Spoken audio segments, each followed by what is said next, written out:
I am on a lonely road and I am traveling, looking for something, or what can it be? Oh, I hate you some, I hate you some, I love you some. Oh, I love you when I forget about me. I wanna be strong, I wanna laugh along, oh, I wanna belong to the living, alive, alive. I wanna get up and jive, wanna wreck my stockings in some jukebox dive. Do you wanna dance with me, baby? Do you wanna take a chance on maybe finding some sweet romance with me, baby? Well, come on. All I really, really wanna love to do is to bring out the best in me and in you too. All I really, really wanna love to do is to bring out the best in me and in you. I wanna talk to you, I wanna shampoo you, I wanna renew you again and again. Applause, applause, life is our cause. When I think of your kisses, my mind seesaws. Do you see, do you see, do you see how you hurt me, baby? Hey Ubers! How you doing? Well, let's talk about grids. I mean, it's not rocket science. Grids have been around forever. You know, decades and decades and decades artists have used grids to enlarge images, and it's so easy. I guess that's why everyone uses it. You can use an overhead projector if you have one, but they're pretty expensive. And I've got an overhead projector. I've used it once before, and it's alright. You know, some people trace. I don't particularly like tracing. It's a bit of an effort to, you know, graphite the other side and then turn it over. And if you're making something really large, then it's a pretty shit way of making the image bigger. You're best to be using an overhead projector or the grid pattern. Another reason why I like using grids is because I like that aspect of having a structure in my work. Because my works are quite chaotic, by having a backdrop of this grid pattern, it sort of brings order into the chaos, if you know what I mean.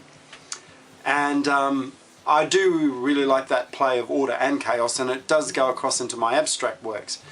Because if you'll notice, a lot of my abstract works have straight lines going across them. And the straight lines represent the order, because it's a straight line, it knows where it's going, it's not veering off anywhere, it has a purpose. And you could say all the textures and the colours that are over it are the chaos. So, you know, it's like yin and yang, they balance each other out. And for me, you can't have one without the other. And yeah, so grids, they're a lot of fun.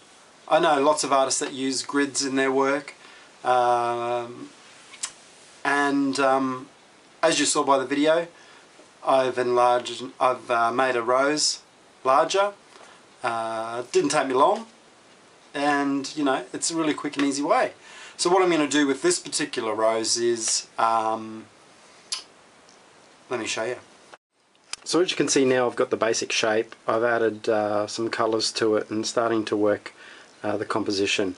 It's not finished by a long shot yet. I guess these are all the undertone colours, and I guess I'll be strengthening areas, and maybe even coming back with a bit more of a washy technique, sort of similar to this loose brush mark sort of style, is what I really like doing. I don't like tight controlled art, but at the same time it's nice to have some areas that are quite controlled and focused.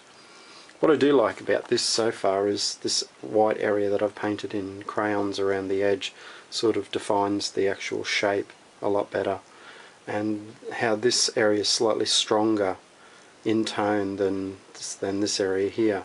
So it sort of gives you that balance, because this is quite strong here, so you've got those two strengths to sort of balance the composition out. And I guess if I put a bit more white around this way, around these areas, it'll sort of have that link to whites that are very similar. And down here it's just quite subtle, so I might gonna start playing around with the background here of what I can add to sort of help play the forward and the background of this negative shape. But in the overall composition it's not too bad. It's all probably a little bit pink and purple, but like I said, these are sort of more to the undertones, and I'll start building over the top of it coming up soon. But you know, grids are a great way, and you can still see the grid pattern through it, which is what I really like. And you know, I might come back later on with areas and define it a bit better, but I've sort of done that with these by painting some of the squares in white. So yeah, grids, amazing, use them, fantastic fun. Okay guys, later. Or even if you are and you want to sort of use something else. Get it right, hello. Hello grids, Gary, get into your head. You know, as kids we learn how to draw with grids, and I know a lot of artists still use that whole drawing with grids thing. Yeah, whatever. I wanna have fun, I wanna shine like the sun. Oh, I wanna be the one that you wanna see. I wanna knit you a sweater, I wanna write you a love letter. I wanna make you feel better, I wanna make